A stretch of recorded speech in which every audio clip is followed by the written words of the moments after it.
नमस्कार मंडळी, श्री स्वामी समर्थ. उद्या 19 मार्च गुरुवार आहे आणि या दिवशी गुढीपाडव्याचा शुभ सण आलेला आहे. गुढीपाडवा हा हिंदू नववर्षाचा पहिला दिवस असतो आणि हा 3.5 शुभ मुहूर्तांपैकी एक महत्त्वाचा दिवस आहे. या दिवशी आपण गुढी उभारतो, तिची पूजा करतो आणि हा दिवस नवीन सुरुवातीसाठी खूप शुभ मानला जातो.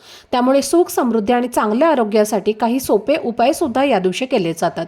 म्हणूनच उद्या गुढीपाडव्याच्या दिवशी सकाळी तुम्हाला घराच्या उंबरठ्यावर एक खास वस्तू ठेवायची आहे. उपाय अगदी साधा आणि सोपा आहे, पण त्याचा परिणाम खूपच चांगला मिळतो.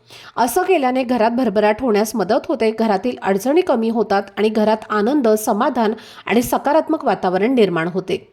या उपायामुळे घरामध्ये लक्ष्मीचा वास टिकून राहतो, कुटुंबाची प्रगती होते आणि आर्थिक स्थिती सुद्धा सुधरू लागते. तर ही वस्तू कोणती आहे आणि हा उपाय कसा करायचा याबद्दलची संपूर्ण माहिती मी एका दुसऱ्या व्हिडिओमध्ये दिलेली आहे.